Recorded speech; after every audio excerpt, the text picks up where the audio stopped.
Thank you very much. It all started in 1993 when the U.S. signed the North American Free Trade Agreement.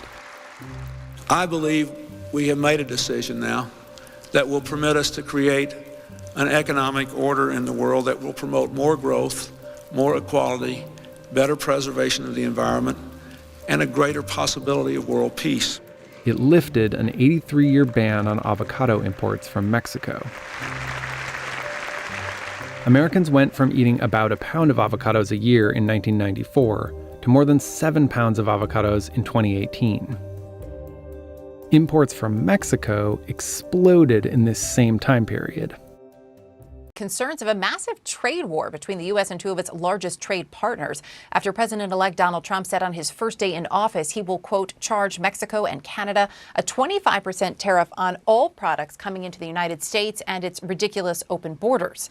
Trump first threatened tariffs during his campaign and seems likely to follow through with that plan. Fears of a new Trump trade war are being felt here in the United States and around the world, and it all stems from the president-elect's declaration that he will impose new tariffs on Mexico, Canada, and China on day one of his administration. Tariffs, in very simple terms, are taxes. That's what you have to know. These are fees attached to the value of imported goods. The United States is the largest importer in the world, taking in more than $3 trillion worth of imports each year, and these are the top suppliers out here. Trump wants to slap an immediate 25% tariff on Canada and Mexico, and he also wants to push the existing tariffs on China up by 10%. But he's also talked about an across-the-board massive tariff hike on all countries. He's argued this could pressure foreign countries to lower their prices, protect American firms, and pay for some of his proposed tax cuts. A new round of executive orders signed by President Trump today, this time for tariffs on goods from Canada, Mexico, and China. Tonight, with the battle over tariffs, President Trump imposing steep taxes on the country's three largest trading partners, Canada, Mexico, and China, sparking fears of a trade war, which could threaten the global economy. President Trump signing executive orders imposing 25% tariffs on all imports from Mexico and Canada, and 10% on goods from China. This morning, the Trump administration's tariffs against three of our largest trading partners took effect. Starting today, February 1st, imported goods from both Canada and Mexico will incur a 25% tariff, and imports from China will get hit with a 10% tariff.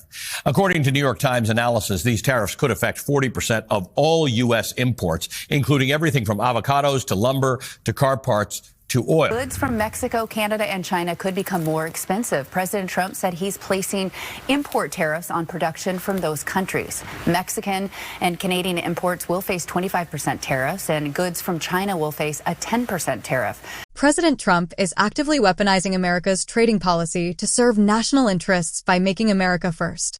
In November, Trump promised to sign all the necessary documents to impose 25% tariffs on Mexico and Canada until such a time that illegal drugs and aliens stop flooding America.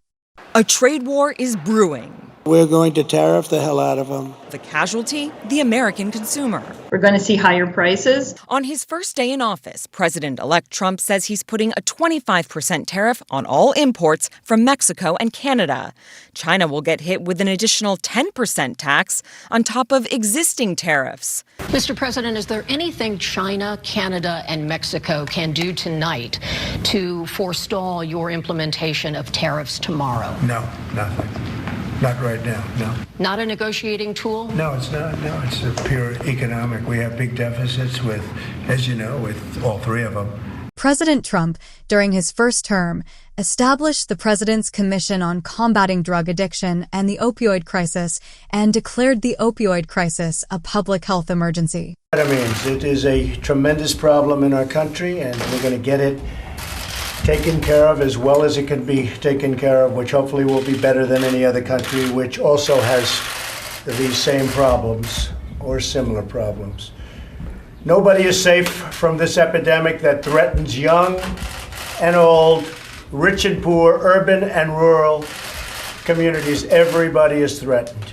Drug overdose is now the leading cause of accidental death in the United States, and opioid overdose deaths have nearly quadrupled since 1999. It is a problem the likes of which we have not seen.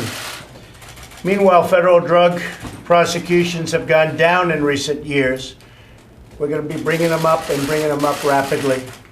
At the end of 2016, there were 23% fewer than in 2011. So they looked at this scourge and they let it go by, and we're not letting it go by. The average sentence length for a convicted federal drug offender decreased 20% from 2009 to 2016. During my campaign, I promised to fight this battle because as President of the United States, my greatest responsibility is to protect the American people and to ensure their safety. Especially in some parts of our country, it is horrible what's going on with opioid and other drugs. But the opioid is something that nobody's seen anything like it. Today, I'm pleased to receive a briefing from our team on ways we can help our communities combat this absolutely terrible epidemic and keep youth from going down this deadly path. The best way to prevent drug addiction and overdose is to prevent people from abusing drugs in the first place. If they don't start, they won't have a problem. If they do start, it's awfully tough to get off. So we can keep them from going on, and maybe by talking to youth and telling them no good, really bad for you in every way. But if they don't start, it will never be a problem. We're also working with law enforcement officers to protect innocent citizens from drug dealers that poison our community. Strong law enforcement is absolutely vital to having a drug-free society. I have had the opportunity to hear from many on the front lines of the opioid epidemic, and I'm confident that by working with our healthcare and law enforcement experts, we will fight this deadly epidemic, and the United States will win. We're also very, very tough on the southern border where much of this comes in. We're talking to China where certain forms of man-made drug comes in, and it is bad. We're speaking to other countries, and we're getting cooperation, but we're being very, very strong on our southern border. And I would say the likes of which this country certainly has never seen that kind of strength. So we're going to do our job. We're going to get it going. We have a tremendous team of experts and people that want to beat this horrible situation that's happened in our country, and we will. We will win. We have no alternative. We have to win for our youth. We have to win for our young people. And frankly, we have to win for a lot of other people, not necessarily young, that are totally addicted and have serious, serious problems. The reason, Trump says, incentive for these countries to stop the flow of migrants and illegal drugs coming into the U.S. Trump and his new press secretary have cited the flow of both migrants and drugs like fentanyl as the main reasons for imposing these tariffs. Trump went on to say the tariff will remain in effect until such time as drugs, in particular fentanyl, and all illegal aliens stop this invasion of our country. The president says he's protecting and boosting the U.S. economy, blaming those countries for enabling illegal drugs and undocumented migrants to flow into the U.S., accusations they reject. China makes the fentanyl, gives it to Mexico, puts it through Canada, puts it through different places, mostly Mexico, but also a lot through Canada. And so all three haven't treated us very well. All three countries, America's three biggest trading partners, rejecting Trump's accusations and vowing to retaliate. U.S. Customs and Border Protection data shows just 1.5% of migrant apprehensions and less than 1% of fentanyl seizures take place along the U.S.-Canada border. So it's hard to know what more we can do, but we're obviously open to any other suggestions that come our way. There could be some temporary short-term disruption, and people will understand that. The president signing executive orders to hit Canada and Mexico with 25% tariffs, with the lower 10% tariff on Canadian oil exports, and China with 10% tariffs, blaming them for illegal immigration and drug trafficking. They've treated us very unfairly. The tariff set to take effect on February 4th, just after midnight. Trump used tariffs in his first term to secure the border with Mexico, and he hopes to do the same in the second term. During Trump's first term, he only threatened, but never actually placed tariffs on Canadian and Mexican goods. That's why we are impressing upon the American administration the unacceptable nature of these proposals that are going to hurt them every bit as much as they will hurt us. Trump intends to impose a 25% tariff on steel imports and 10% on aluminium products from next week. The World Trade Organization warns a trade war is in no one's interests, but the US president insists they're good and easy to win. The European Union says it will react firmly to America's move. We are also going to impose an imputative tariff. It is very easy. We have to do that. We have to put imputative tariffs on motorcycles, Harley-Davidson motorcycles, jeans, Levi's jeans. We can be that stupid. We have to be that stupid. I would have preferred us not having to do that, but we have to do that. Japan, China, Brazil and Germany have also pledged to hit back if subjected to US tariffs. Trump's plan is casting a shadow over the latest North American Free Trade Agreement negotiations. While the intentions of the tariffs are quite clear, at least for most people, it is possible that the tariffs could backfire as the whole thing is just a gamble. And the move is stoking fears of a trade war as leaders in Canada and Mexico are vowing to hit back. Both Canadian and Mexican leaders said they will respond with their own tariffs on American goods if Trump's plan goes forward. China is also expected to retaliate if their goods face tariffs as well. President Sheinbaum had warned that this could really result in a tit-for-tat tariff war that could potentially undermine the economy. I know you have warned against even a 10% tariff back in February. Is Mexico prepared for potentially these tit-for-tat tariffs? Thank you very much, Erika, for having me. And, I think that we have to see our relationship as it is. It's a win-win relationship because we have been in the free trade agreement for 30 years. And what has happened is that both economies really grew up because we are exchanging each other and producing together. We are so intertwined in our economies that it's not just that we buy and sell, it's that we are producing together. Right now, we buy about 16% of everything the U.S. Sells. And if you take into account, let's say, Japan, Germany, Great Britain, South Korea together, they buy less from the U.S. than Mexico. So Mexico is part of the solution, not part of the problem. So what then, too, given the relationship that currently exists, what happens in your view to the United States-Mexico-Canada agreement, the USMCA, if Donald Trump moves to impose these tariffs? Well, what we learned from his message was that he wanted us to act much more deeply and widely in several issues like migration, fentanyl trafficking, and security. And that was not a surprise for us because that was part of his campaign message. But what I think is going to be a very, very good news for all these negotiations is that Mexico is already doing a lot in terms of reducing the flow of migrants from the southern border of Mexico to the northern border, which is the border with the U.S. Let me just tell you that about half of the flow that enters Mexico in its southern border, it's dealt with different measures that Mexico has implemented. We have asylum. Last year, we just gave 140,000 asylum permits to people that asked for asylum in Mexico. And they wanted to come all the way up to the U.S., but when they stood some time in Mexico, they say, I want to stay here, and they asked us for asylum. Mm-hmm. Then we also have working permits, mainly in the south of Mexico. We have been contributing a lot with CBP-1, so the migrants that are waiting for this permission wait in the south of Mexico. So half of the flow doesn't reach the northern border. Mm-hmm. And this is a huge contribution of Mexico. If you ask me about, yeah.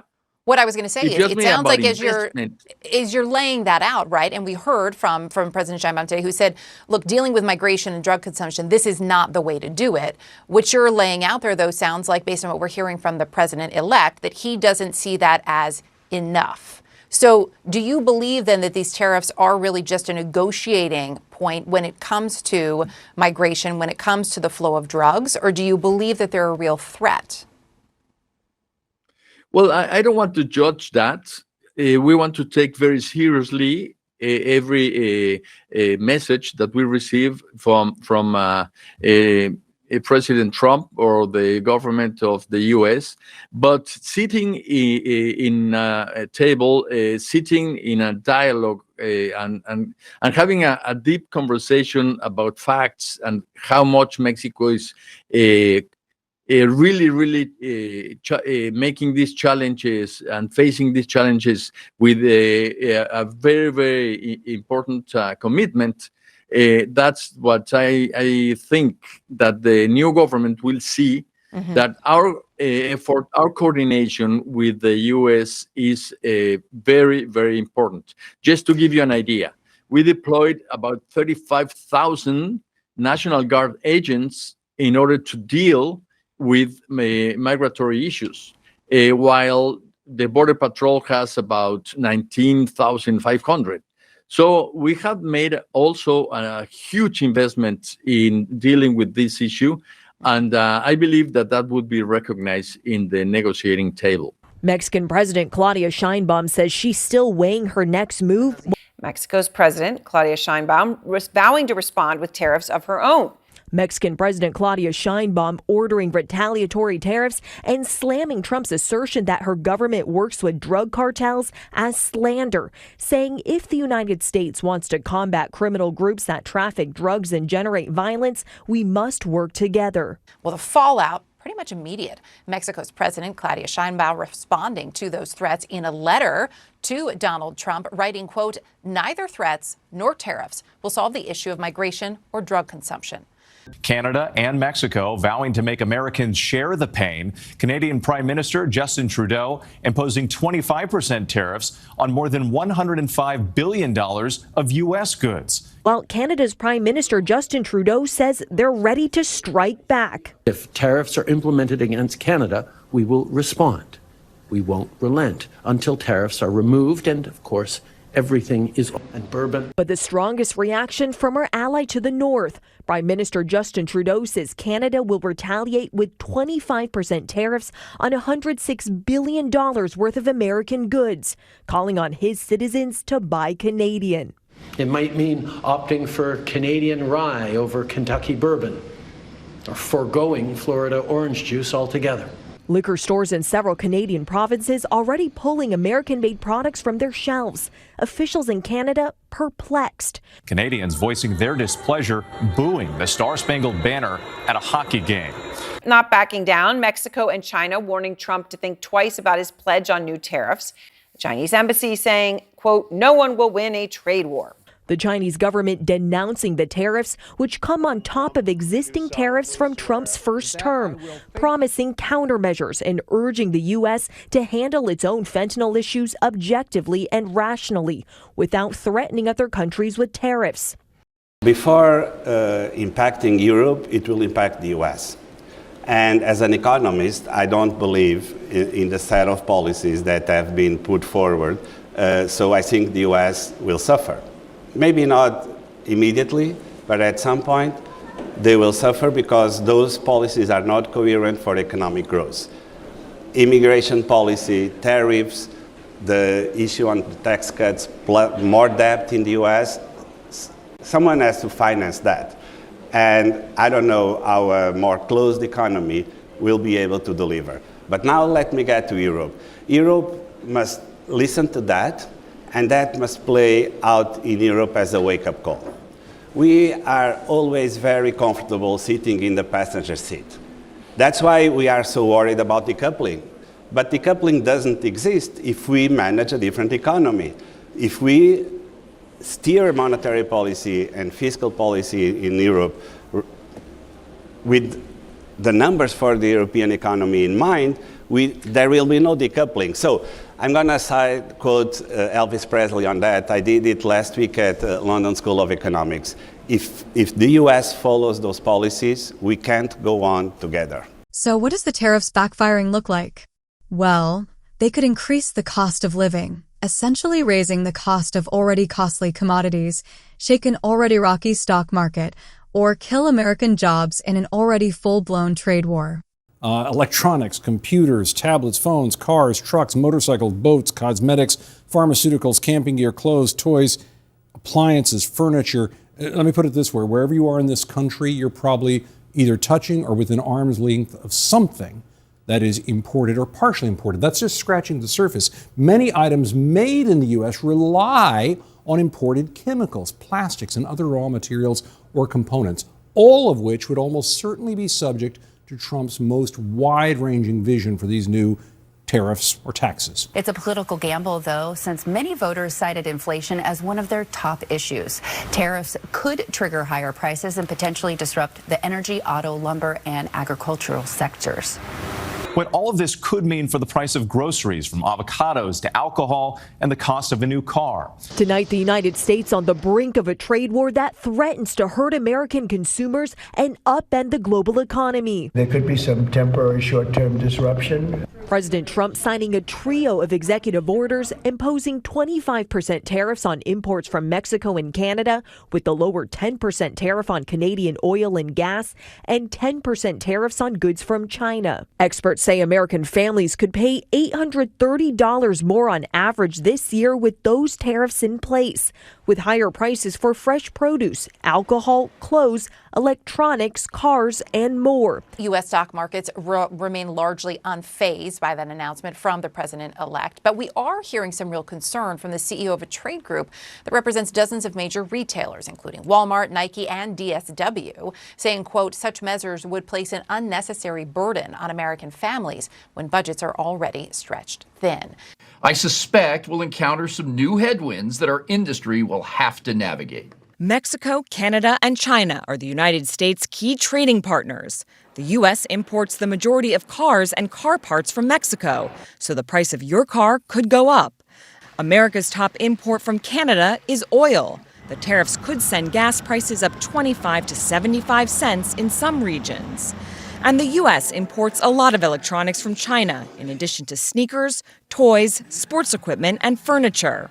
For example, China makes a sneaker. A U.S. company buys it, pays the import tariff, and then makes a choice: eat the cost or pass it to you. Before the higher tariffs announced Monday night, Americans could expect to spend $2,600 more each year under Trump's original tariff proposal.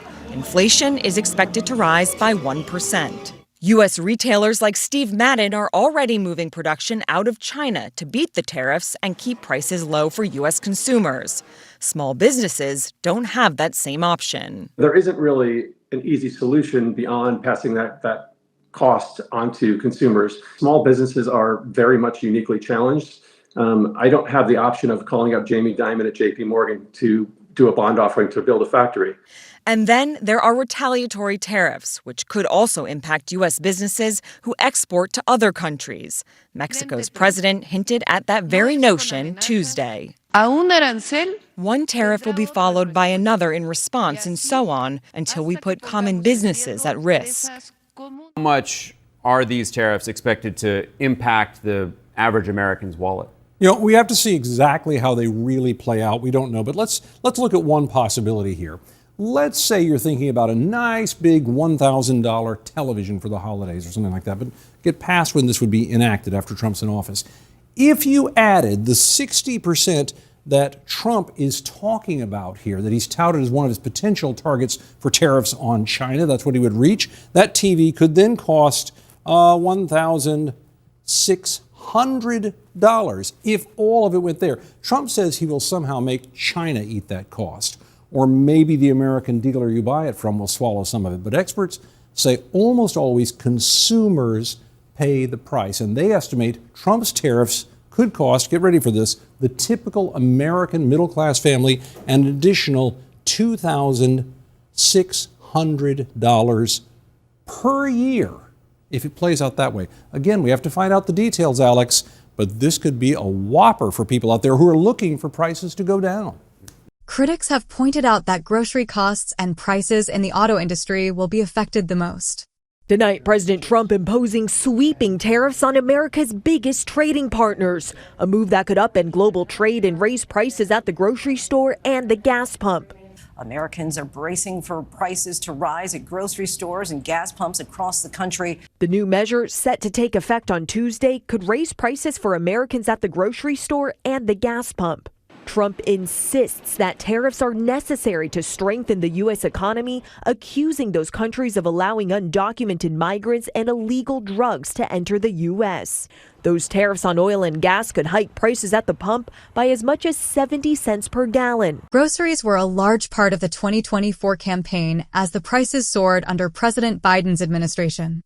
Inflation fear is front and center for every American. The April Consumer Price Index will be released this morning. The key inflation report comes as economists question if the Federal Reserve needs to cut interest rates now or continue to keep rates at a 23-year high in hopes that inflation will come back down to earth. Americans from the grocery store to the gas station are seeing their budgets tighten every single month, given that inflation has cooled so slowly. We'll get a new consumer price index report, as you mentioned, Hannah, in the next about an hour and a half or so, which many analysts believe could come in hotter than expected, even though inflation has fallen since its peak of 9.1% of June of 2022. If prices rose, we could see the Fed delay some of those rate cuts people had been hoping for. And we've witnessed quite the spike in our everyday costs from pre-pandemic levels. It's now around $976 a month to feed a family of four, up 49% from pre-2020. Apartment rental prices, the cost of buying a new car, both 25% higher than they were before COVID. But Americans say it's at the grocery store where they're feeling the most pressure. We're just feeling the pinch because for previously $100 used to get you a lot of groceries. Now it doesn't get you as much, obviously, and your bags are less full than before. Now, we've seen some common grocery list mainstays drop in price over the last year. Eggs down nearly 7%. Seafood dropped 3%. The price of milk slightly down from 2023. Ground beef and lettuce are up, but the cost of a loaf of bread has basically stayed the same. Still, grocery prices have jumped 25% over the past 4 years, which, by the way, outpaces inflation. It's what has many Democrat lawmakers now calling on President Biden to investigate grocery store chains for alleged price gouging, according to a letter obtained by Time magazine. Senator Elizabeth Warren authored the letter, which was co-signed by 35 House Democrats, asking the president to use executive authority to look into these alleged price-fixing practices after a Federal Trade Commission report found that major grocery chains gamed the system during the pandemic to hike prices and increase their profits. Now, if it feels like your grocery bill has ballooned more so than anything else since the pandemic started, you're not wrong. Partly because of what goes into actually manufacturing the groceries and getting them to where you and I end up basically buying them in the store, right? You need fertilizer to grow things. Then you need gas to be able to transport things across the country, right, in certain time frames before they spoil. Then you have to get them into the actual facilities, the grocery stores where you and I buy them. So all those additional expenses add up at the end of the day. There is some good news. It's not all doom and gloom. Some things that Aaron told me in terms of price drop that we've seen the most over the last couple of years or so have been domestic airfare, car rental prices, and hotel room prices. We've at least been seeing some relief when it comes to a little bit of the travel sector, Hannah. Promising tax relief for struggling middle-class families. She fired the latest shot against Donald Trump ahead of this week's Democratic National Convention. In the battle for hearts and minds, Kamala Harris pitched to Americans' hip pocket. When the middle class is strong, America is strong. The Vice President's first major policy speech of the campaign, also a chance to try to relate to middle America. I worked at McDonald's to earn spending money. Well, some of the people I worked with were raising families on that paycheck. The Democratic pick for president vowed to tackle cost of living and price gouging. She pledged to give tax relief for 100 million Americans and offer a first home buyers grant. That piece of her plan, I think, is likely to just drive drive prices up. Kamala Harris's policy cell comes days before the Democratic National Convention as she tries to draw a contrast between herself and Donald Trump. A Trump tax on gas, a Trump tax on food. The former president shifted from this. I think I'm entitled to personal attacks. I don't have a lot of respect for her. I don't have a lot of respect for her intelligence. To kitchen table talk. Every single thing is up. Eggs up 48%, cookies up 27%. Today, his pick for vice president fed into the economic debate. Kamala Harris is making their job harder, and Donald Trump is going to make their lives easier. But the Republican campaign is having poll problems. Now, plane problems too, after issues with Donald Trump's today, an emergency landing for J.D. Vance and Trump Force 2. Eventually, a safe departure and a hope the journey to the election is a little smoother. Harris also got a completely unexpected, why in the world would anybody ask the question about the cost of living? And she got it from this young couple. Check out the panic in her eyes and the total non-answer. We really would love to know what your plan is to help lower the cost of living. Yeah, first of all, thank you both for being here. And yours is a story I hear around the country as I travel. And in terms of both rightly having the right to have aspirations and dreams and ambitions for your family and working hard and finding that the American dream is, for this generation and so many recently, far more elusive than it's been. And we need to deal with that. And there are a number of ways. One is bringing down the cost of everyday necessities, including groceries. Okay, so let's get this straight. To lower the cost of living, we have to bring down the cost of groceries. Wow, but how? Well, we never told that. Anyway, someone alert the Nobel Prize people. I think we've got a finalist in economics. Mexico and Canada are two of the largest suppliers of agricultural products to the U.S. For decades, the two countries have been feeding America, with the two accounting for about $83 billion of the $196 billion America imports in agricultural produce annually. Mexico supplied about 23% of all imported agricultural goods, such as fruits and vegetables, to the U.S. last year. Canada supplied 19%. Mexico is America's largest foreign source of fruits and vegetables.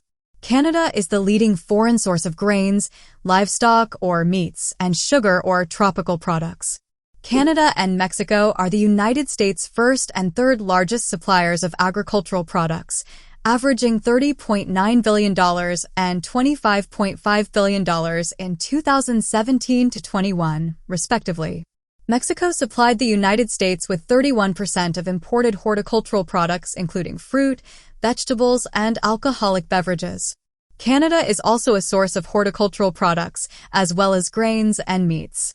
From these tables, you see most American fruit comes from Mexico, vegetables come from Mexico and Canada, grains come from both countries. The countries rank up there in supplying livestock and meats. They also lead in the export of sugar. Not far off when it comes to nuts, even though Vietnam is leading, and Canada is up there with the Europeans when it comes to dairy products.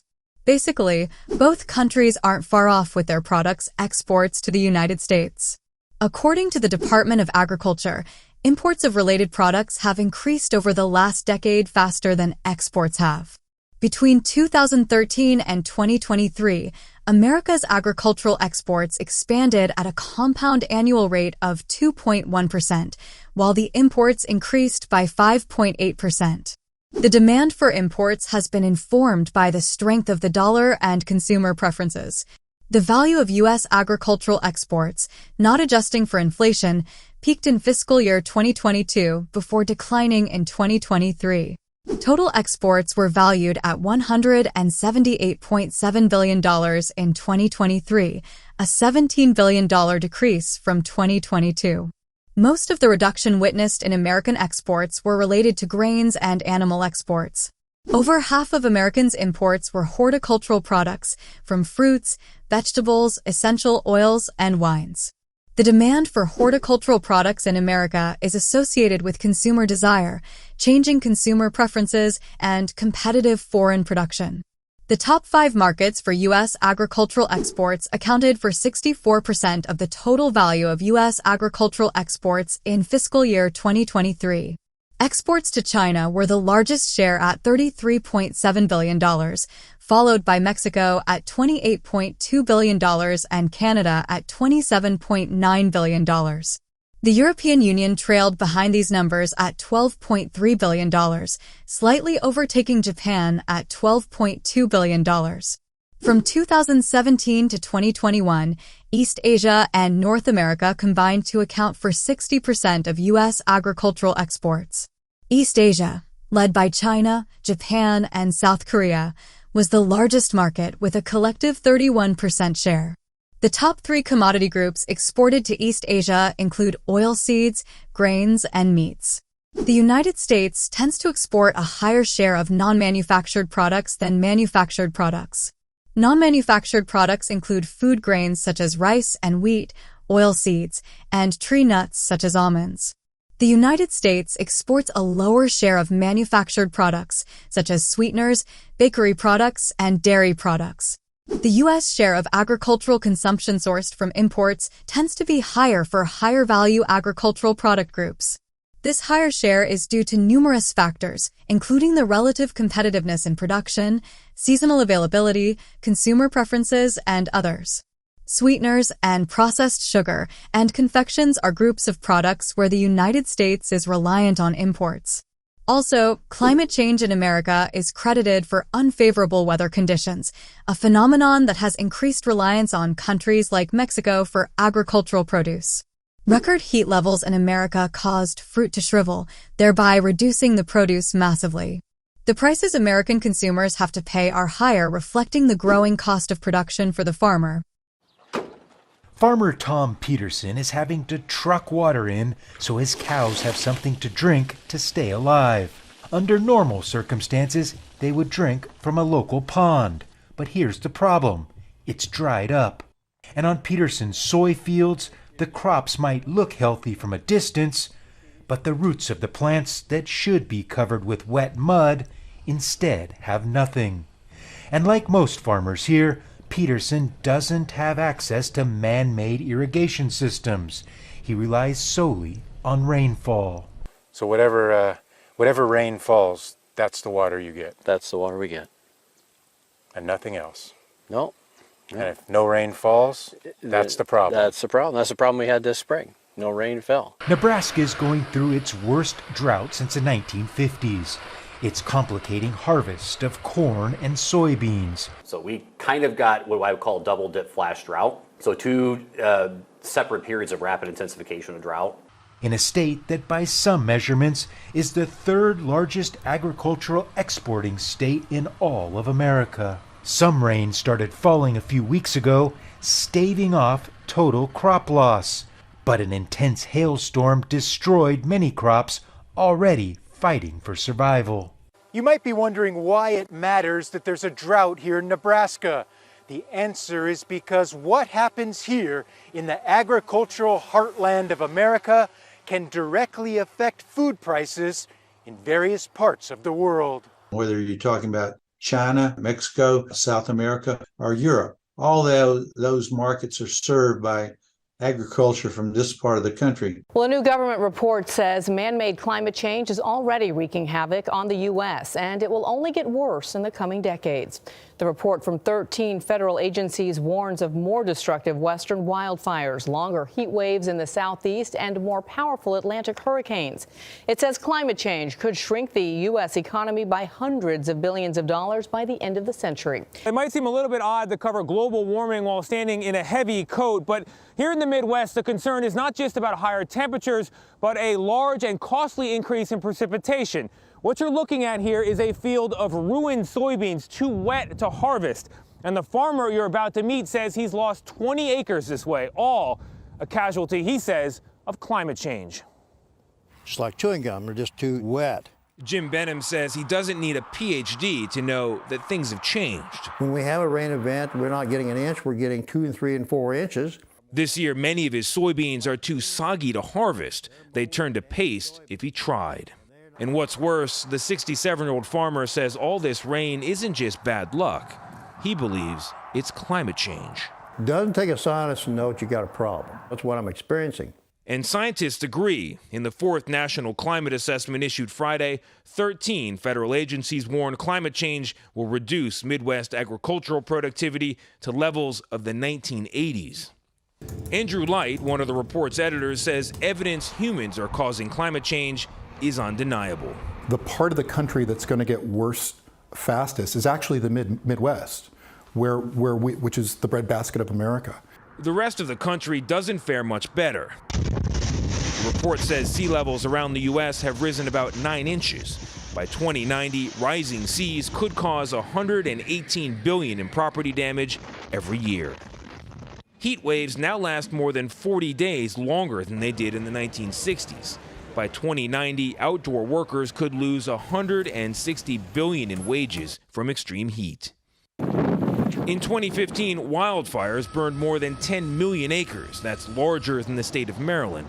As recent wildfires like the Camp Fire have left California devastated, the report warns of hotter, drier conditions in the West. So farmers across the country are dealing with drought conditions, and that's likely to make a trip to the grocery store, more expensive. Drought and extreme weather, they have wreaked havoc on many crops, fruits and vegetables at farms across the country this summer, from corn and soybean crops in Kansas to grapes here in California. But it's the lack of rain that has been worst here in the West Coast. An American Farm Bureau survey of western states finds that average crop production could be down 38%. So that means the low supply will likely contribute to higher food prices. We've never seen drought like this. We've never seen warm years and early harvests like this. And that comes to smaller ears of corn, smaller tomatoes, just the result of a stressed out plant. And farmers are also dealing with other challenges like higher fuel prices, labor costs, even more expensive packaging. The Bureau of Labor Statistics says food prices are already up 13% in the last year. That is the largest annual increase in more than 4 decades. Apart from fruits and vegetables, even corn farmers are really suffering a lot of losses from the heat. A 2021 study published by the Atlantic Council found that corn growers in the U.S. are losing $720 million in revenue annually due to heat's effect on crop yields, which will increase to a projected $1.7 billion annually by 2030. In his fields, Peterson opens up an ear of corn to see the tip is missing kernels. It's a telltale sign of lack of water and uncertainty of what's to come if more rain doesn't fall soon. At this point, nobody really knows what it's going to be like. So we'll have to, it's a wait and see. In this heartland region of America, many farmers hope to see rain to save their livelihoods. At the end of July, roughly half of the U.S. corn and soybean crop were experiencing drought conditions. How weather evolves over the next several weeks will have a significant impact on corn yields and even more so for soybeans. As of July 30th, 29% of the U.S. corn crop is in dough stage. During this stage, the kernel's inner fluid thickens and kernel size is determined. This stage has a major impact on corn's test weight. When test weight is low due to poor conditions in dough stage from either heat stress or lack of moisture, more bushels are needed to produce the same energy output for animal consumption and corn for ethanol. As of July 30th, 50% of the U.S. soybean crop was setting pods. While the crop is setting pods, moisture is crucial for the amount of pods on the plant, which will eventually lead to the amount of soybeans that can be produced per plant. Also, the moisture content of the soybean will be dictated. Model trends over the last 24 hours continue to maintain a wetter than normal pattern across the ag belt over the next 7 to 10 days with multiple storm systems.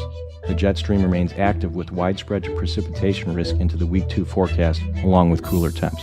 After record heat and a devastating drought, the U.S. Department of Agriculture estimates America's corn producers will turn out 13% less corn than a year ago.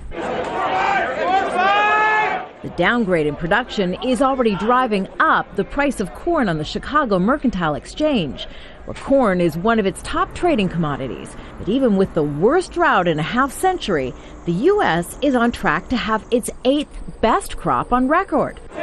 So it isn't just supply that's the problem, it's also demand. Global demand's going up, and the problem is that the supplies just are simply not keeping up. You've got a growing population, you've got a growing middle class in some of the developing countries, so that is going to put more and more pressure. Rising corn prices means scarcity in countries that rely on food imports, countries like Afghanistan and Mexico. If food stores are not replenished, there are fears of rioting, like during the global food crisis of 2007 and 8 that hit many Middle East and North African nations. The people go to the street. Which is why Schengen Fan, a food policy research expert, is backing the call from the United Nations, 4 U.S. governors, and more than 150 members of Congress for the U.S. to suspend its ethanol mandate. That's its policy, which mandates that American gasoline for cars contain 10% ethanol distilled from corn. Corn is still used for biofuel production, and not people's food. So your cars, or the cars here in the U.S., are competing with poor people's food, and this must be stopped. The ethanol mandate diverts 40% of America's depleted corn harvest to ethanol. President Obama could waive the mandate, but the decision is politically risky in an election year, especially in battleground corn and ethanol producing states like Iowa. The ethanol industry also argues the mandates created jobs and allows the U.S. to be less reliant on imported fossil fuels.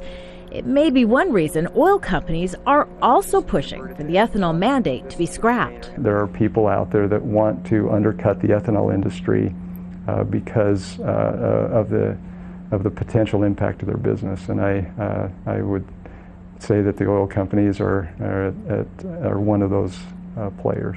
But diverting corn production away from ethanol means more gasoline is burned, CO2 emissions increase, along with the chance of more severe droughts from climate change. Nearly every lime Americans eat comes from Mexico. But lime prices spiked to almost $4 in early 2022, and stores had trouble keeping their shelves stocked.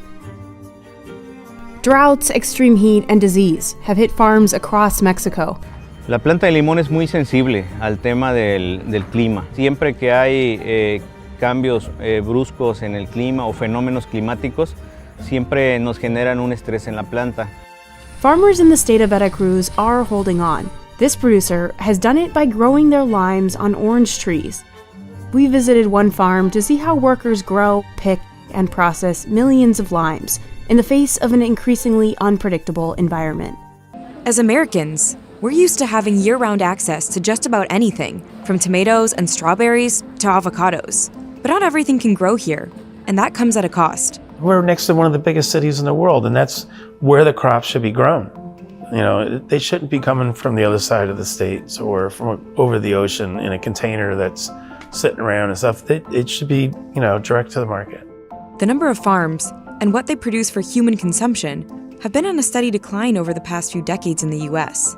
Instead, what's being grown is corn and soybeans, used for livestock feed and ethanol, or as cheap sugars, starches, and oils in highly processed foods. In the U.S., we have nearly 1 billion acres of farmland. We have a population of just 330 million people. Yet we're not feeding ourselves. We are wrongly focused on growing and exporting these low-value crops that are not feeding us. And then we're counting on other countries to supply us with the high-value, healthy food crops that we rely on. These staple commodities, what soybeans and corn are called, have a special status, which grants them more federal aid. They fetch top dollars being exported overseas, and they're cheaper and less risky to produce. At the end of the day, farmers have to make the decision of what to do with the land that they have, and they have to make a decision in terms of what they think is best for their family operation. Net farm income is forecast to plunge nearly 40% in 2024 from 2022's record high. That's mainly due to rising production costs and a drop in crop prices. Specialty crop farmers, like fruits, vegetables, and legumes, record higher incomes on average, but they're high risk, high reward because they're volatile and don't get even close to as much government assistance as commodities. Increased water usage, additional labor for monitoring and managing heat stress, and investments in protective measures like shade cloths all contribute to higher production costs. Having an environment where farmers can control factors such as temperature and humidity helps to mitigate the adverse effects of heat waves. Despite these efforts, in some cases, the output is still lower and the quality of the produce can be compromised. The outcomes of these losses include higher food prices and farm closures due to issues with animal feeds. Purely based on the tariffs, the cost of the commodities from these countries will rise, even if everything else was held constant, since agricultural products will become more expensive. It would likely only take a few weeks before Americans would notice a border shutdown in the grocery aisle. Nearly half of all imported vegetables and 40% of imported fruit are grown in Mexico. From the cucumbers and tomatoes in your salad to the avocados in your guacamole, even the blackberries and raspberries in your smoothie. Not to mention beer, wine, and tequila for your margaritas. Most of it comes from Mexico. If the border closes, Americans could find themselves short on some key ingredients they've come to love.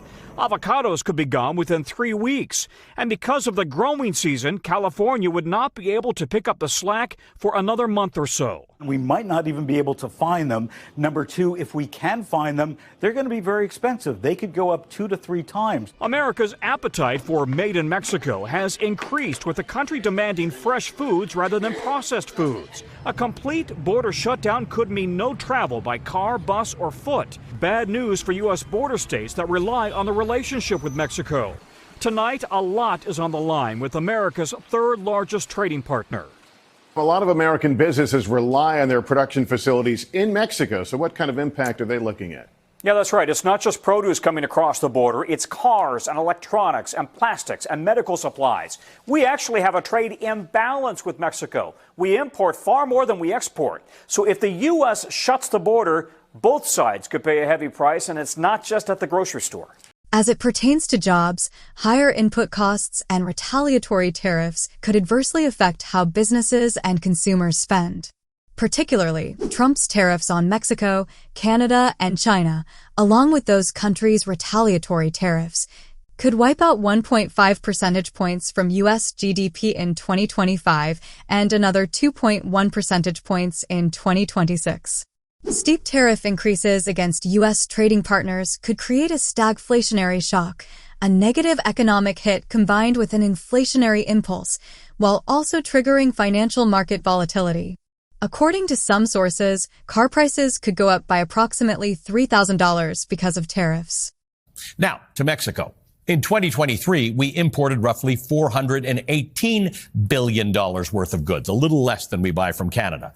Top imports from Mexico include automobiles and their parts, computers, crude oil, and fruits and vegetables. Trade between the U.S., Canada, and Mexico totaled $1.8 trillion in 2023. So there's really a wide range of products that could be affected here. Cars are a big one. About 1/5 of the cars that are sold in the U.S. are built in Mexico or Canada, and parts cross the border multiple times before they end up in the finished product. So this could really have a big impact on the auto industry. And speaking of drivers, the auto industry is a really good example of how damaging tariffs can be for those who have to pay them. Because cars aren't just built in one country. The engine might be built in one place, the transmission in another. Then they're assembled in yet another place. And all of these components can cross national borders multiple times before they magically turn into a car.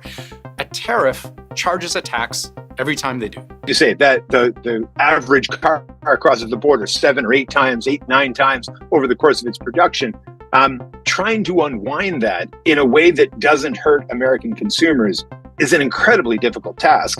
I spoke to one trade analyst in the United States who said, tinkering even a little bit with the fundamentals of that trade organization is like doing surgery without anesthesia. And consider how some parts manufacturers have plants on both sides of the Canada-US border, and many ship parts between locations constantly. A company like that would have to completely rethink its supply chain, or else face 25% higher costs, sometimes multiple times for the same product. If you're a manufacturer that is responsible for that supply chain, would you not just move your supply chain entirely into the US and forget the idea of having to deal with tariffs entirely? And there's the key to understanding Trump's position. Another stated goal of these tariffs is to turn American purchases into American jobs by actually producing, making the things that people usually buy. America will be a manufacturing nation once again. We will bring prices down. When the clock struck 12 at midnight, previously delayed tariffs on Mexico, Canada, and China took effect, with imports from the U.S. neighboring countries being taxed at 25%. With over $135 billion worth of cars or trucks imported from neighboring countries in 2023, the motor vehicle industry is set to take one of the hardest hits. So I think this probably won't take too long, but in the grand scheme of things, prices are going to go up a bit for a while at least.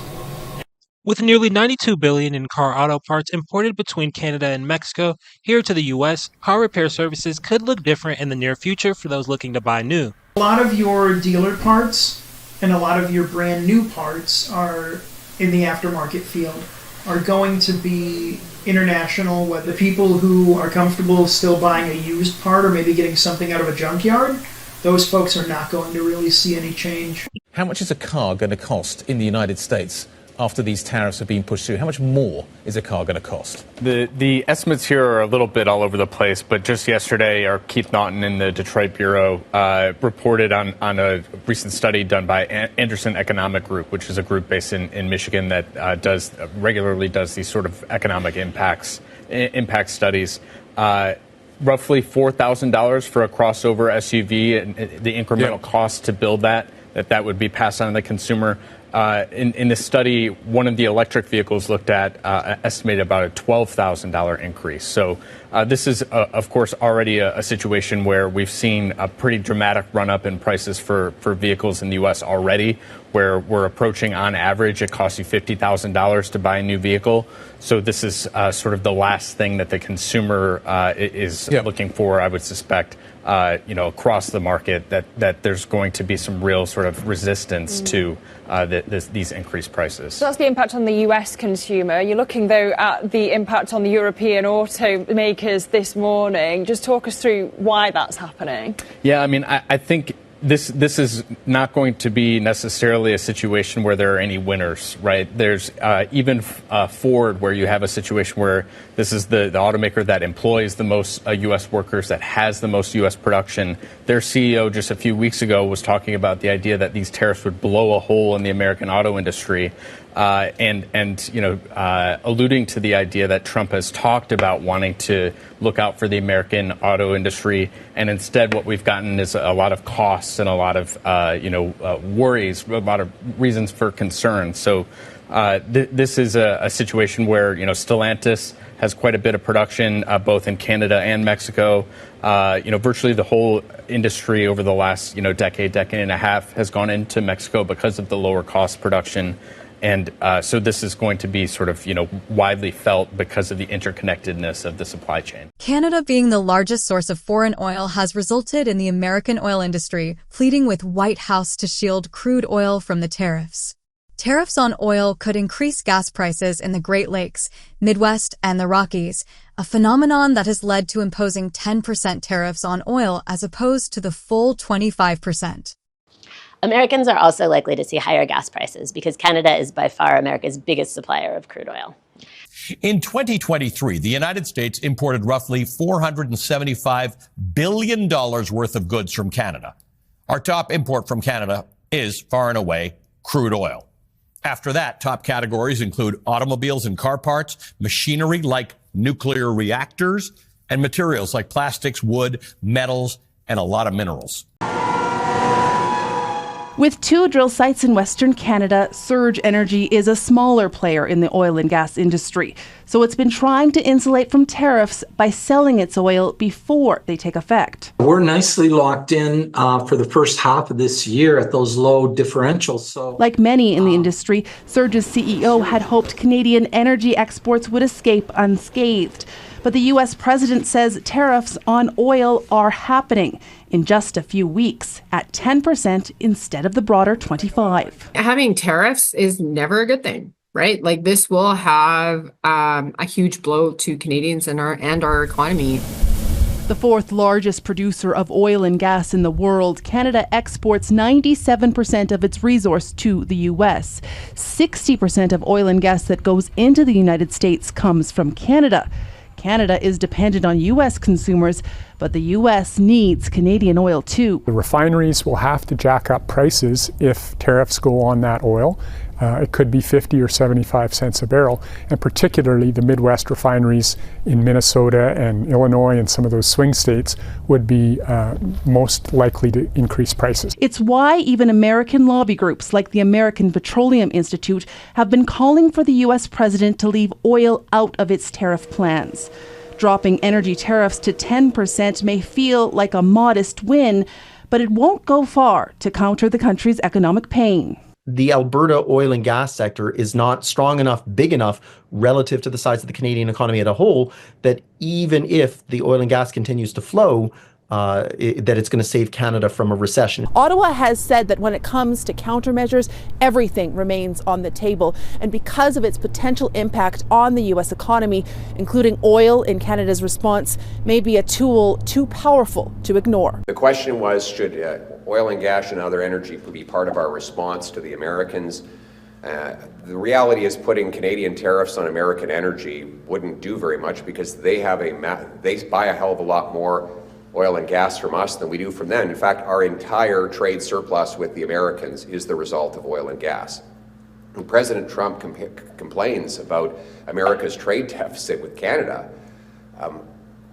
the concern he's raising really is that Canada is selling oil and gas at a massive price discount to American refineries and LNG plants that are able to massively profit at our expense. It is a ripoff. We're ripping ourselves off with this approach. Because of fanatical and stupid environmental extremists in the Liberal government and throughout the country, we are forced to sell almost all of our energy exports to the Americans. So the answer to that is to stop being stupid and start building LNG plants, pipelines, refineries, upgraders, and other energy infrastructure so that we can sell our energy to the world without going through the Americans. That would allow us the independence and the sovereignty that we need to support our economy free from these threats. But I would remind our American friends that they benefit from our affordable, reliable energy, and the alternative is Venezuela, Iran, and other foreign dictatorships. Why would we not want to have a North American energy market that enriches us both? Signs show the pipelines bringing Canadian crude oil into the U.S. under the Niagara River, some of it flowing 100 miles down to the United Refining Refinery to our south in Warren, Pennsylvania. Also, this map showing interconnected energy flow between the two countries, with other Midwest refineries producing our gasoline and heating oil. Western New York does rely on some Canadian crude oil and refined products simply because some of Buffalo's products can come from refineries nearby that do rely on Canadian crude oil. There's a couple refineries in Ohio. And at this point, a 10% U.S. charge tariff on Canadian-sourced oil is on hold until April 2nd. If the White House does go ahead to impose that tariff, there have been projections of adding 20 cents or more to a gallon of gas in some New England states and upstate New York to our east. But perhaps less of an impact here, specifically in western New York with the oil flow. Given the economic volatility that's ensued, it would probably be far lower than that, maybe to the tune of 5 or 10 cents a gallon. That's a prediction, and DeHaan says normally gas prices go up this time of year with the arrival of spring and warmer weather as refineries switch to lighter gasoline blends to reduce pollution. But with the tough tariff talk on both sides of the border, Ontario Premier Doug Ford saying this yesterday with another implied threat about cutting off or taxing oil flow, as he previously did with electricity to the states. Remember the 4.3 million barrels of oil that's coming from Alberta, as Premier Smith said on our comments, I think over the last couple of days, she has the trump card. Give approval for an export tax. But I know the Americans, all of a sudden their gas prices go up 90 to $1 a gallon. they will lose their minds. We read in Politico that Ontario Premier Doug Ford threatened to shut off his province's electricity exports to the United States and block shipments of Ontario's high-grade nickel, which he said provides 50% of U.S. supplies. This is per the Globe and Mail. He added, if they want to try to annihilate Ontario, I will do anything, including cutting off their energy. This is energy to the United States, with a smile on his face. With us now is the man, I guess, behind that smile, Doug Ford, the Premier of Ontario in Canada. Premier, thank you so much for being with us. Okay, what are your plans and how far are you willing to take it? Well, first of all, I have to tell you, Canadians love Americans. We love the U.S. It's one person that's causing these problems. I've talked to senators and congresspeople and governors, Republicans and Democrats. Not one of them agree with them. I've talked to business CEOs of the largest companies. They totally disagree with this. And President Trump ran on a mandate to lower costs, to create more jobs. This is going to do exactly the opposite. The auto sector, we buy over 400% more autos than Mexico, 200% more than anywhere in the world. And, you know, he put up a smokescreen. He keeps moving the goalposts. Well, the market is speaking loud and clear. The market is going to go downhill faster than the American bobsled team, and we're going to continue seeing in the U.S. plants close, assembly lines shut down.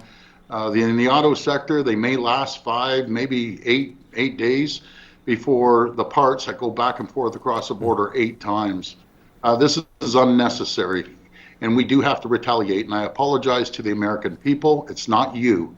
It's your president that's causing this problem. We're the #1 customer in the world to the United States. We had a great relationship. I want to continue on with that relationship, but I will use every tool in our toolbox to send a message to President Trump that this is the wrong thing to do. When Warren Buffett comes out and says this is basically insanity, you have to listen to someone like Warren Buffett.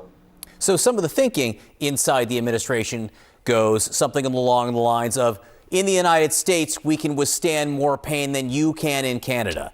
So how much pain can you withstand here? Well, we have the lowest debt in the G7. The United States have more debt than anyone. He wants to come and get a tax break, put a tax break through. He's relying on 2 Congress people. He loses 2 people. That's it. These tax breaks aren't going. And he's doing this on the backs of the American people. He's going to create job losses. Inflation's going up. The market's dropping. Gas prices are going up. Groceries are going up. For what? We have a very fair trading balance. And if we exclude the energy, the oil that we ship down 4.3 million barrels a day to keep cars going, the U.S. has a $55 billion surplus on everything else, on manufacturing. And I'm fine with that. 55 billion is fine, but we're your #1 customer to 28 states. Have directed our office to take off all the alcohol. We're the largest purchaser of alcohol in the world. We sell to 30, we buy from 35 states, 3,600 products, over $1 billion. They're coming off. We directed our team to pull off the $30 billion of contracts and not use any American companies. And again, I apologize to the American people, but the red states, the people have to start calling their senators, their governors, and congresspeople to stop this insanity that one person's causing. What do you understand the demands to be? On the one hand, we've heard over the last few weeks it's cracking down on the border, going after fentanyl distribution. Now the president's saying he wants much of the manufacturing returned to the United States. What do you think the ask is? Well, you can't, in the auto sector, and no one knows what the ask is. It depends on what he wakes up and eats in the morning, and that changes.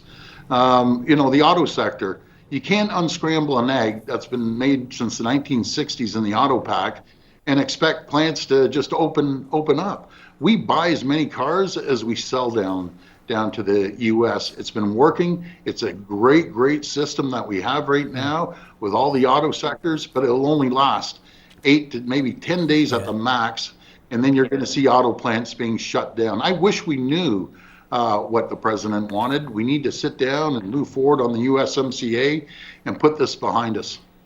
I just got to ask you, very briefly, How upset, how mad are Canadians? Canadians aren't usually the types to get angry, but how mad are Canadians this morning? They're absolutely livid. They're furious because we look at the United States as our family. We're one big family. We've stood shoulder to shoulder in wars and every other crisis there is.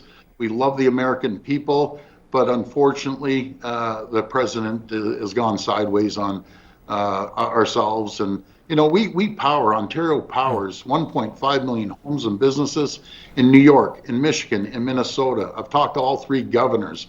I want to ship more electricity. I want to send more critical minerals, but I will not hesitate to use every tool in our toolbox to protect Ontarians and Canadians across the board. I've never seen patriotism run so wild across our country. Right down to the grocery aisles, people refuse to buy American products.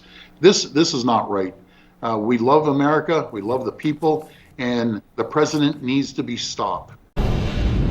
U.S. President Donald Trump says he doesn't need Canada's oil and gas. Speaking remotely at the World Economic Forum on Thursday, Trump rejected the need for Canada's oil and gas, saying the U.S. has, quote, more than anybody. I say you can always become a state.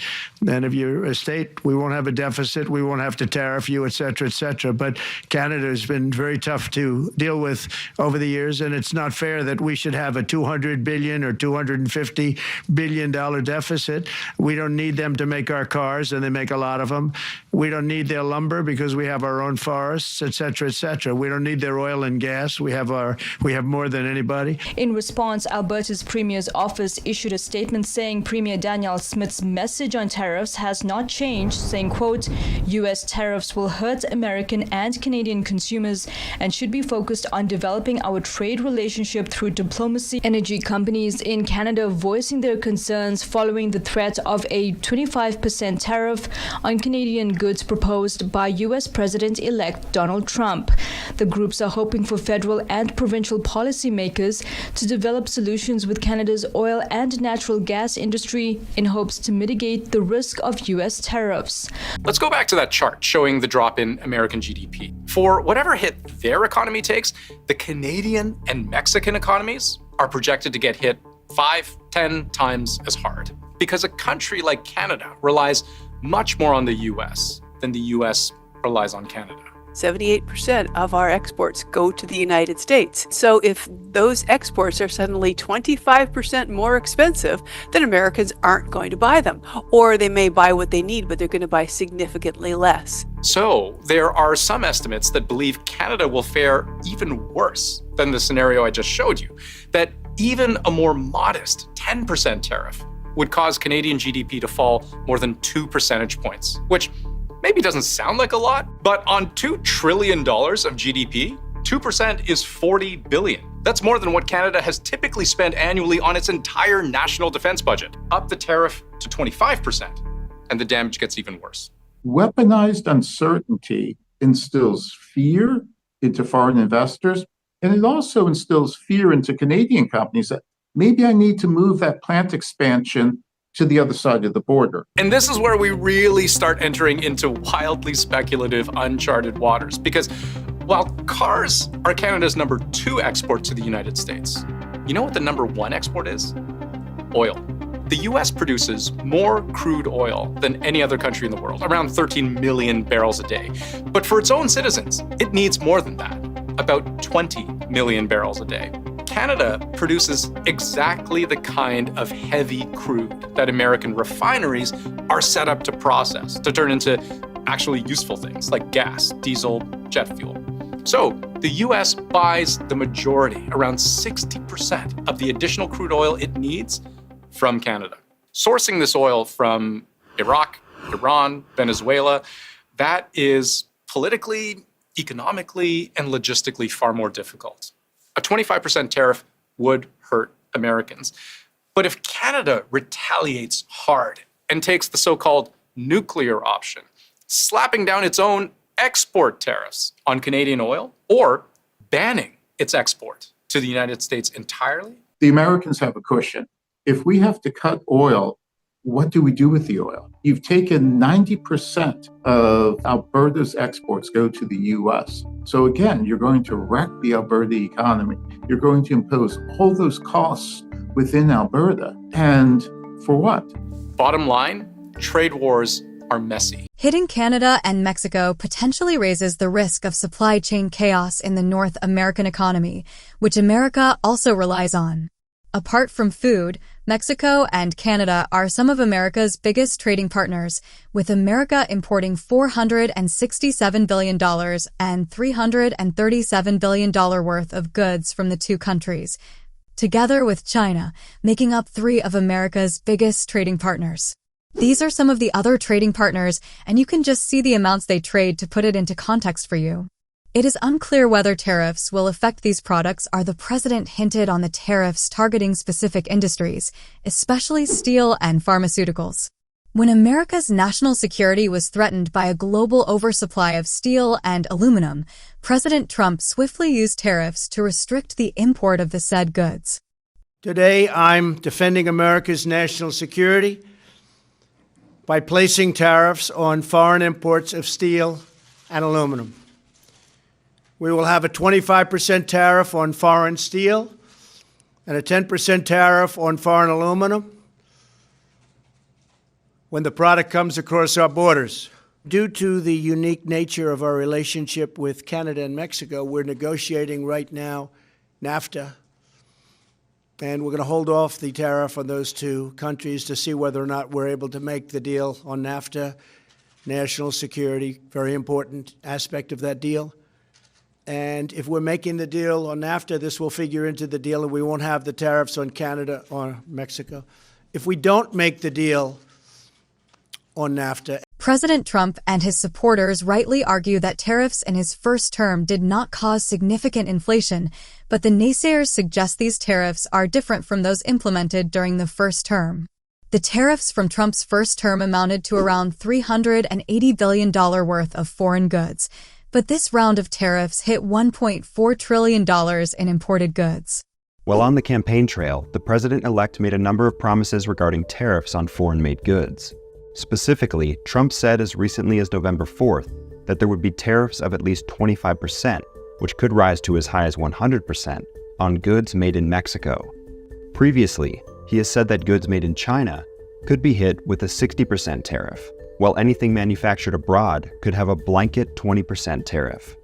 Roger Entner of Recon Analytics, a telecom industry analyst, told Forbes, quote, "Go to Walmart. Virtually everything in Walmart is made in China. We decided to make China our factory. It took decades to do that, and it will take years, if not a decade, to undo that. It's not just one thing, it's whole supply chains." Presuming Trump makes good on those promises, that would mean that a slew of imported items, from iPhones to clothing to household appliances, including microwaves and other housewares, among many other products, will cost more. Trump has argued that the practice will encourage all companies to bring manufacturing back to the United States and bring billions of dollars of revenue to reduce the federal deficit. While there are some goods that have easy domestic substitutes, like wine for instance, there are many others that do not. All smartphones, along with most consumer electronics in America, are manufactured in and imported from Asia, primarily China. Policy experts resoundingly agree that the costs of tariffs are overwhelmingly borne by the consumer. Think of what your household will spend this month, and think about if we instituted Trump tariffs and you bought the same basket of goods. The price of that basket would go up an average of 1.5 to 5.1%. Tariffs are by definition regressive, where everyone pays the same amount, which means that they are felt more by those at the lower end of the economic scale. Retailers rely heavily on imported products and manufacturing components so that they can offer their customers a variety of products at affordable prices. A tariff is a tax paid by the U.S. importer, not a foreign country or the exporter. This tax ultimately comes out of consumers' pockets through higher prices. How much exactly any item will go up remains unclear, given that there could be some adjustments in lobbying by companies for exceptions. However, another analysis by the Yale Budget Lab found that, on average, all Americans would feel some sort of impact, given that some domestic firms may even raise prices knowing that their foreign competitors have been forced to increase prices so dramatically. President Trump does not get how tariffs work. I happen to think that tariffs for a country are very powerful. We're taking in billions of dollars of tariffs. It's in the form of tariffs or taxes. I put tariffs on $250 billion worth of products, right? Nobody's feeling that. Here he is on Twitter the other day. Tariffs are now being paid to the United States by China. Tariffs will make our country much stronger, not weaker. Just sit back and watch. Well, that's not how tariffs work at all. Now, we do export lots of goods to China, and China will be taxing those in retaliation. But that's nothing compared to the list scrolling beside me right now. These are just some of the items we import from China. And all of these goods are now subject to tariffs, which is just another word for taxes. But here's the thing, the importer here in the United States pays the tariffs, not China. So importers of Chinese goods just pass the expense onto the American consumer. So Walmart buys from China on these, and they have to pay these tariffs in, and then they just charge us more at the Walmart. All of those things are going to cost more. So let's be clear. China does not pay the tariffs. The companies that are importing it do, and eventually they're likely to pass it on to you. Now, you could follow the president's advice and just buy goods from the United States or non-tariff countries. And that is surely true, except, did you see how much stuff was on that list? The president claims trade wars are good and easy to win. But what say you? Trump chief economic advisor Larry Kudlow. In fact, both sides will pay. Both sides will pay in these things. And Trump has claimed that the tariffs will raise trillions of dollars from foreign governments. But most economists agree that's not how this works. So let's dig into it. These tariffs are essentially a tax levied on imported goods, meaning that the U.S. companies which seek to buy goods from other countries must pay that additional tax or tariff. That fee is not paid by the nation that sends the goods, but by the American importer. And that increased cost is almost always passed on to American consumers to offset the company's new higher expense. For a moment, let's focus on the trade that occurs between the United States, Mexico, and Canada. The North American trading bloc is the largest trading bloc in the world. The trading relationships we have with Mexico and Canada, respectively, are larger than any trade agreements we have anywhere else in the world. And because our North American bloc has enjoyed more than 30 years of free trade agreements, from the Auto Pact with Canada to the Free Trade Agreement with Canada to the North American Free Trade Agreement, which included the United States and Mexico, to the United States-Mexico-Canada Agreement, USMCA, today, our three economies are deeply and intricately intertwined. Most American cars contain parts that are made in Mexico and Canada. And in the process of manufacturing, many American car parts cross continental borders multiple times. Experts estimate that, barring exceptions, car prices will increase by thousands of dollars. Many products like cars, electronics, denim, blue jeans, home goods, processed foods, they cross back and forth between all three North American countries as they're processed from raw materials to parts to a finished product at the point of sale. The decades of free trade between us and our neighbors have allowed that process and that relationship to develop. The United States imports roughly 70% of its crude oil from Canada and Mexico.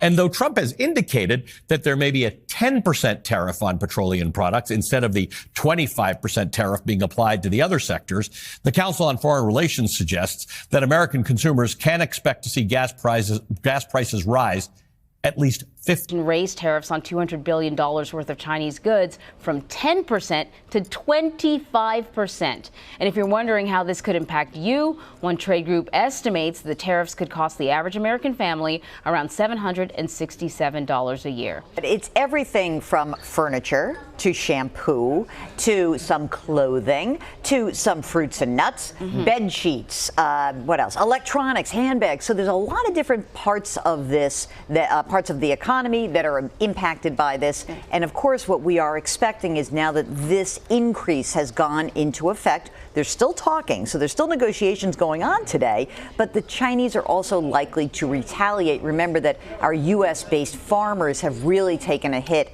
on our exports into China. We had a tariff in place on washing machines last year, okay? And if you look at the average washing machine, the price went up by $82. But you know what's really weird? There were also increases on dryers. And dryers, there were no tariffs on that. So there are these weird other effects because manufacturers say, well, people buy washers and dryers, might as well make a little bit of money on the dryers and putting them together. When we look at that same scenario with the washing machines, not only were imported washing machines like those from LG or Samsung more expensive, the U.S. manufacturers jacked up their prices as well. Why did they do that? Because they could. And so they could jack it up maybe by not as much, but it still looks relatively cheaper to the imported one. We saw a really interesting example of this inflationary pressure at work in 2018 when Trump put a tariff on washing machines. American researchers did a whole study about this because not only did the cost of imported washing machines go up, LG and Samsung are South Korean, but even American washing machines somehow became more expensive. You see your competitors putting up their prices because of tariffs, and you are not importing. When they have an opportunity to make money, well, that's what you do. And here's the kicker. This study also found that the price of dryers, their price went up by a similar magnitude. It didn't matter if you were foreign or domestic. Dryer prices across the board went up by a very noticeable amount in a very small amount of time. Dryers weren't even part of the Trump tariffs in 2018, but because people tend to buy washers and dryers in pairs, businesses charged more money for them too. So that's the inflation side of things. What about the drop in GDP? It will reduce the amount of income in consumers' pockets to go spend on restaurants, cars, home renovations, etc. The logic here is pretty straightforward. When prices go up, consumers have less spending power. More of their money is going to pay this 25% tariff to the government. And that means businesses are taking in less money. Consumer spending accounted for almost 70% of US GDP last year. It is the driver of the American economy. And remember, we're talking a lot when the president says there were jobs. According to manufacturing industry, 1,800 jobs associated with those washing machine tariffs. However, we also saw $1.5 billion of extra cost to consumers. So you figure it out, it's about $800,000 per job created. I don't think most people would sign up for that deal. Also worth pointing out is the fact that inflation wasn't really a problem in Trump's first term. But today, the price of everything is constantly rising. While it could be easy to overlook recent shocks on prices, the tariffs could force the American central bank to delay interest rates cuts. A rise in inflation expectations could pressure the central bank to maintain restrictive interest rates, resulting in tight financial conditions and disrupting the growth momentum. It's also worth mentioning, tariffs do bring money in to the U.S. Treasury. The estimates I've seen from what Trump has proposed are in the hundreds of billions of dollars a year. That's money that can fund the military, border control, tax cuts, whatever Republicans want. But long before any of that happens, countries like Canada suffer greatly. Trump now claiming that Canada is not a viable country without U.S. support. Again, arguing Canada should become the 51st state, much lower taxes, and far better military protection for the people of Canada, and no tariffs. There are supporters of President-elect Trump's tariff proposals, mainly in his inner circle. One such person is Elon Musk, who calls tariffs highly effective. Billionaire Bill Ackman says that tariffs are a good weapon to achieve political and economic outcomes, as well as negotiate foreign policy. And President-elect Trump's pick for the Treasury Department, Scott Bessent, has said he believes that tariffs can be very effective if they are targeted. He doesn't believe, though, blanket or excessive tariffs are good for the economy, Erica. We'll see if that message makes it back to President-elect Trump. Yeah, what we see right now is that the majority of Americans, in fact, favor new tariffs, favor as opposed to opposed. And this is such a difference from where we were 6 years ago when Trump was trying to impose new tariffs back then. Favoring was underwater by 9 points. More Americans opposed than favored new tariffs. We've seen a switcheroo over the last 6 years at this point. This is like the amazing thing, right? There's the whole argument, oh, well, if people only knew that tariffs rate prices, they would be against tariffs. In fact, the majority of the American public in that same poll that showed that folks favored new tariffs actually argue and believe that they will increase prices. They will not drop them. Only 18% believe that they would lower prices. 23% say no effect. So the bottom line is the folks are tuned into what tariffs will actually do to prices. Even so, they believe that new tariffs are a good idea. So I looked at how many people were searching on Google for tariffs. We have reached a 20-year high in November of 2024 compared to the 20-year average. Look at that rise, up nearly 1,200%. So the bottom line is you may think that tariffs are a bore if you're out there, but the American people think that tariffs are quite hot at this point.